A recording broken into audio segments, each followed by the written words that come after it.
by Thomas Copeland. Chapter 4. A Green Man's Captive. When the light of day broke upon the little craft to whose deck the Princess of Tarth had been snatched from her father's garden, Thuvia saw that the night had wrought a change in her abductors. No longer did their trappings gleam with the metal of Dusar, but instead there was emblazoned there the insignia of the Prince of Helium. The girl felt renewed hope, for she could not believe that in the heart of Carthoris could lie intent to harm her. She spoke to the warrior squatting before the control board. "Last night you wore the trappings of a Dusarian," she said. "Now your metal is that of helium. What means it?" The man looked at her with a grin. "The Prince of Helium is no fool," he said. Just then an officer emerged from the tiny cabin. He reprimanded the warrior for conversing with the prisoner, nor would he himself reply to any of her inquiries. No harm was offered her during the journey, and so they came at last to their destination with the girl no wiser as to her abductors or their purpose than at first. Here the flyer settled slowly into the plaza of one of those mute monuments of Mars' dead and forgotten past, the deserted cities that fringed the sad ochre sea bottoms where once rolled the mighty floods upon whose bosoms moved the maritime commerce of the peoples that are gone forever. Thuvia of Tarth was no stranger to such places. During her wanderings in search of the river Ice, that time she had set out upon what for countless ages had been the last long pilgrimage of Martians toward the valley door where lies the lost sea of Chorus, she had encountered several of these sad reminders of the greatness and the glory of ancient Barsoom. And again, during her flight from the temples of the holy Therns with Tars Tarkas, Jeddak of Thark, she had seen them, with their weird and ghostly inmates, the great white apes of Barsoom. She knew, too, that many of them were used now by the nomadic tribes of green men, but that among them all was no city that the red men did not shun, for without exception they stood amidst vast waterless tracts, unsuited for the continued sustenance of the dominant race of Martians. Why then should they be bringing her to such a place? There was but a single answer. Such was the nature of their work that they must needs seek the seclusion that a dead city afforded. The girl trembled at thought of her plight. For 2 days her captors kept her within a huge palace that even in decay reflected the splendor of the age which its youth had known. Just before dawn on the 3rd day she had been aroused by the voices of 2 of her abductors. "He should be here by dawn," one was saying. "Have her in readiness upon the plaza, else he will never land. The moment he finds that he is in a strange country, he will turn about. Methinks the prince's plan is weak in this one spot." "There was no other way," replied the other. "It is wondrous work to get them both here at all, and even if we do not succeed in luring him to the ground, we shall have accomplished much." Just then the speaker caught the eyes of Thuvia upon him, revealed by the quick-moving patch of light cast by Thuvia in her mad race through the heavens. With a quick sign to the other, he ceased speaking, and, advancing toward the girl, motioned her to rise. Then he led her out into the night toward the center of the great plaza. "Stand here," he commanded, "until we come for you. We shall be watching, and should you attempt to escape, it will go ill with you, much worse than death. Such are the prince's orders." Then he turned and retraced his steps toward the palace, leaving her alone in the midst of the unseen terrors of the haunted city, for in truth these places are haunted in the belief of many Martians, who still cling to an ancient superstition which teaches that the spirits of holy Therns who die before their allotted 1,000 years pass on occasions into the bodies of the great white apes. To Thuvia, however, the real danger of attack by one of these ferocious man-like beasts was quite sufficient. She no longer believed in the weird soul transmigration that the Therns had taught her before she was rescued from their clutches by John Carter. But she well knew the horrid fate that awaited her should one of the terrible beasts chance to spy her during its nocturnal prowlings. What was that? Surely she could not be mistaken. Something had moved stealthily in the shadow of one of the great monoliths that lined the avenue where it entered the plaza opposite her. Thar-ban, Jed among the hordes of Torquas, rode swiftly across the ochre vegetation of the dead sea bottom toward the ruins of ancient Aanthor. He had ridden far that night and fast, for he had but come from the despoiling of the incubator of a neighboring green horde with which the hordes of Torquas were perpetually warring. His giant thoat was far from jaded, yet it would be well, thought Thar-ban, to permit him to graze upon the ochre moss which grows to greater height within the protected courtyards of deserted cities, where the soil is richer than on the sea bottoms, and the plants partly shaded from the sun during the cloudless Martian day. Within the tiny stems of this dry-seeming plant is sufficient moisture for the needs of the huge bodies of the mighty thoats, which can exist for months without water, and for days without even the slight moisture which the ochre moss contains.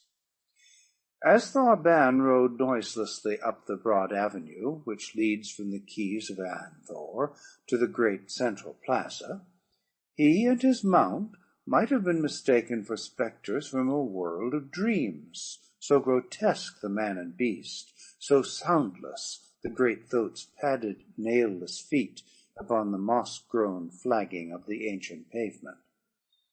The man was a splendid specimen of his race. Fully 15 feet towered his great height from sole to pate. The moonlight glistened against his glossy green hide, sparkling the jewels of his heavy harness and the ornaments that weighted his 4 muscular arms, while the upcurving tusks that protruded from his lower jaw gleamed white and terrible. At the side of his thoat were slung his long radium rifle and his great 40-foot metal-shod spear, while from his own harness depended his long sword and his short sword, as well as his lesser weapons.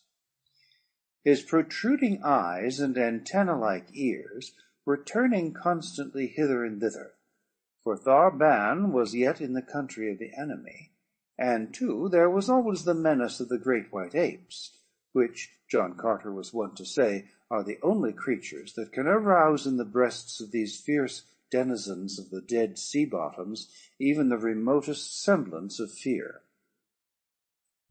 As the rider neared the plaza, he reined suddenly in. His slender tubular ears pointed rigidly forward. An unwonted sound had reached them. Voices.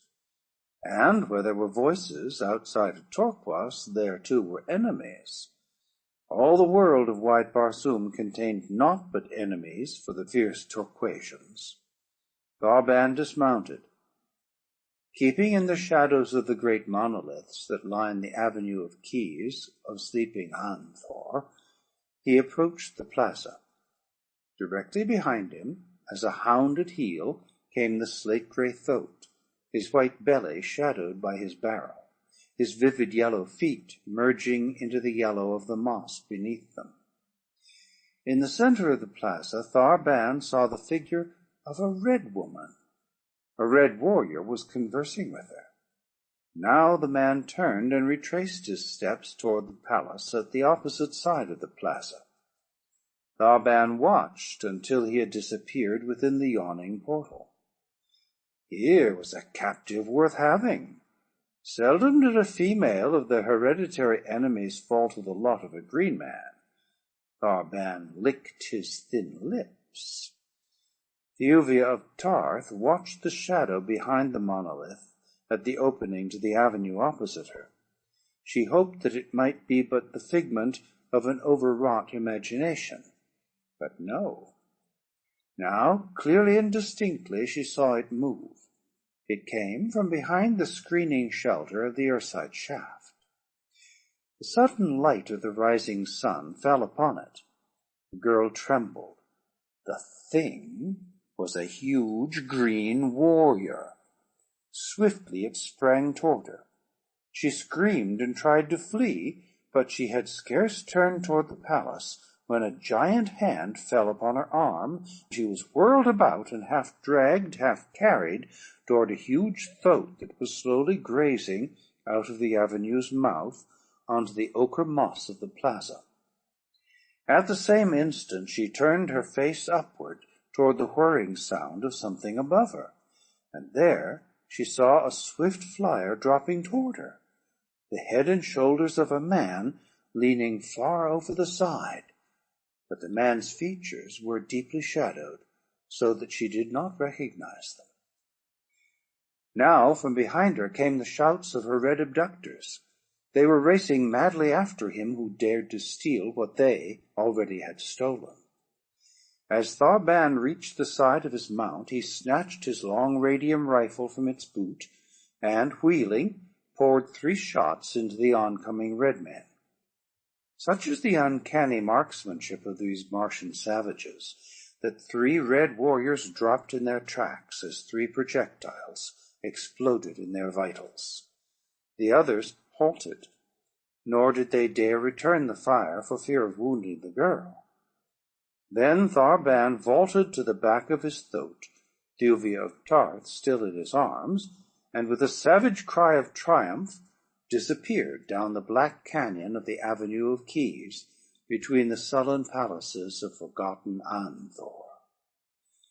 Carthoris' flyer had not touched the ground before he had sprung from its deck to race after the swift thoat, whose 8 long legs were sending it down the avenue at the rate of an express train.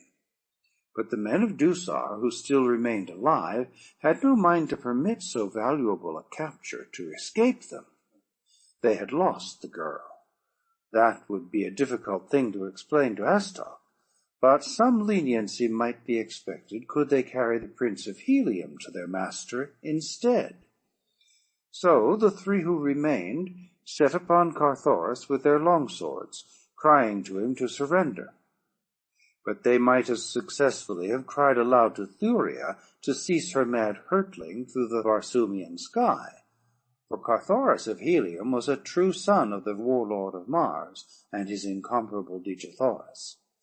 Carthoris' longsword had been already in his hand, as he leaped from the deck of the flyer. So, the instant that he realized the menace of the 3 red warriors, he wheeled to face them, meeting their onslaught as only John Carter himself might have done. So swift his sword, so mighty and agile his half-earthly muscles, that one of his opponents was down, crimsoning the ochre moss with his life-blood, when he had scarce made a single pass at Carthoris. Now the 2 remaining Dusarians rushed simultaneously upon the Heliumite. 3 long swords clashed and sparkled in the moonlight, until the great white apes, roused from their slumbers, crept to the lowering windows of the dead city to view the bloody scene beneath them. Thrice was Carthoris touched, so that the red blood ran down his face, blinding him and dyeing his broad chest. With his free hand he wiped the gore from his eyes, and with the fighting smile of his father touching his lips, leaped upon his antagonists with renewed fury. A single cut of his heavy sword severed the head of one of them, and then the other, backing away clear of that point of death, turned and fled toward the palace at his back. Carthoris made no step to pursue. He had other concern than the meeting of even well-deserved punishment to strange men who masqueraded in the metal of his own house, for he had seen that these men were tricked out in the insignia that marked his personal followers. Turning quickly toward his flyer, he was soon rising from the plaza in pursuit of Thar-ban. The red warrior, whom he had put to flight, turned in the entrance to the palace, and, seeing Carthoris' intent, snatched a rifle from those that he and his fellows had left leaning against the wall, as they had rushed out with drawn swords to prevent the theft of their prisoner. Few red men are good shots, for the sword is their chosen weapon. So now, as the Tusarian drew bead upon the rising flyer and touched the button upon his rifle stock, it was more to chance than proficiency that he owed the partial success of his aim. The projectile grazed the flyer's side, the opaque coating breaking sufficiently to permit daylight to strike in upon the powder vial within the bullet's nose. There was a sharp explosion. Carthoris felt his craft reel drunkenly beneath him, and the engine stopped. The momentum the airboat had gained carried her on over the city toward the sea bottom beyond. The red warrior in the plaza fired several more shots, none of which scored. Then a lofty minaret shut the drifting quarry from his view. In the distance before him, Carthoris could see the green warrior bearing Thuvia of Tarth away upon his mighty thoat. The direction of his flight was toward the northwest of Anthor, where lay the mountainous country little known to red men. The Heliumite now gave his attention to his injured craft. A close examination revealed the fact that one of the buoyancy tanks had been punctured, but the engine itself was uninjured. A splinter from the projectile had damaged one of the control levers beyond the possibility of repair outside a machine shop. But after considerable tinkering, Carthoris was able to propel his wounded flyer at low speed, a rate which could not approach the rapid gait of the thoat, whose 8 long, powerful legs carried it over the ochre vegetation of the dead sea bottom at terrific speed. The Prince of Helium chafed and fretted at the slowness of his pursuit, yet he was thankful that the damage was no worse, for now he could at least move more rapidly than on foot. But even this meager satisfaction was soon to be denied him, for presently the flyer commenced to sag toward the port and by the bow. The damage to the buoyancy tanks had evidently been more grievous than he had at first believed. All the balance of that long day Carthoris crawled erratically through the still air, the bow of the flyer sinking lower and lower, and the list to port becoming more and more alarming, until at last, near dark, he was floating almost bow down, his harness buckled to a heavy deck ring to keep him from being precipitated to the ground below. His forward movement was now confined to a slow drifting with the gentle breeze that blew out of the southeast, and when this died down with the setting of the sun, he let the flyer sink gently to the mossy carpet beneath. Far before him loomed the mountains toward which the green man had been fleeing when last he had seen him, and with dogged resolution the son of John Carter, endowed with the indomitable will of his mighty sire, took up the pursuit on foot. All that night he forged ahead, until with the dawning of a new day he entered the low foothills that guard the approach to the fastness of the mountains of Torquas. Rugged granitic walls towered before him.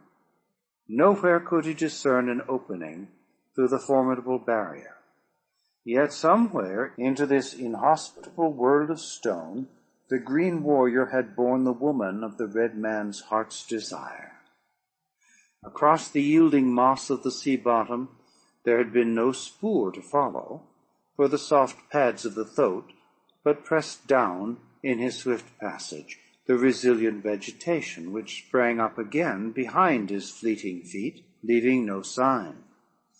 But here in the hills, where loose rock occasionally strewed the way, where black loam and wildflowers partially replaced the somber monotony of the waste places of the lowlands, Carthoris hoped to find some sign that would lead him in the right direction. Yet, search as he would, the baffling mystery of the trail seemed likely to remain forever unsolved. It was drawing toward the day's close once more, when the keen eyes of the Heliumite discerned the tawny yellow of a sleek hide moving among the boulders several 100 yards to his left. Crouching quickly behind a large rock, Carthoris watched the thing before him. It was a huge banth, one of those savage Barsoomian lions that roam the desolate hills of the dying planet. The creature's nose was close to the ground. It was evident that he was following the spoor of meat by scent. As Carthoris watched him, a great hope leaped into the man's heart. Here, possibly, might lie the solution to the mystery he had been endeavoring to solve. This hungry carnivore, keen always for the flesh of man, might even now be trailing the two whom Carthoris sought.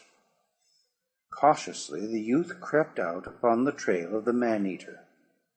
Along the foot of the perpendicular cliff the creature moved, sniffing at the invisible spoor, and now and then emitting the low moan of the hunting banth.